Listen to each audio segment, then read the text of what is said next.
В Европе царит феодализм. Для феодализма характерна четкая сословная структура, при этом богатство воспринимается как атрибут власти и знатности. Это бедный рыцарь звучало сущим оксюмороном для людей того времени. Рыцарь вообще бедным быть не мог. И даже если рыцарь был бедным, то приходилось выкручиваться. Вы помните перевесь Портоса из первых глав «Трех мушкетеров», когда Портоса не хватило денег на то, чтобы расшить золотом заднюю часть перевязи, он расшил только переднюю, а Д'Артаньян заглянул в закулисье гардероба Портоса, и это вызвало ссору между двумя героями романа «Три мушкетера». Это типичная ситуация. Если дворянин был беден, он все равно должен был делать вид, что он богат. И это историки называют демонстративным потреблением. То есть ношение роскошной одежды, употребление дорогих вин, дорогих яств, содержание слуг, содержание лошадей было частью образа, от которого невозможно было отказаться. Не могло быть дворянина, который ходил бы в обносках, там, в рваных джинсах, условно говоря, и свитере, растянутом на локтях. А роскошь королевских дворов должна была подчеркивать власть и могущество соответствующего короля.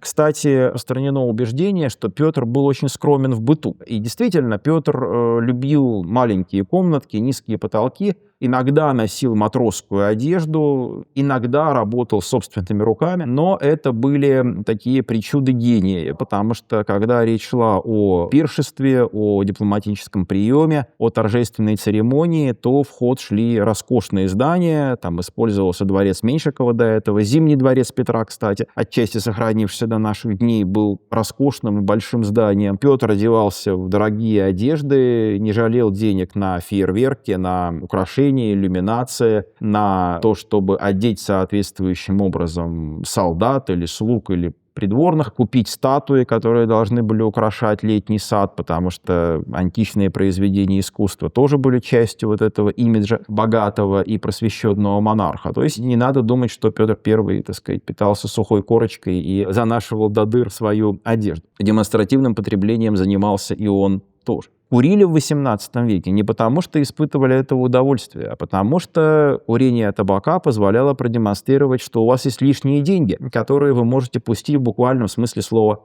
на ветер. Но ведь айфонов не было просто во времена Петра I дорогих, поэтому приходилось вот мучиться и там пить чай, кофе с сахаром, курить, носить шелковую одежду. А так iPhone, конечно, помог бы решить все проблемы с демонстративным потреблением.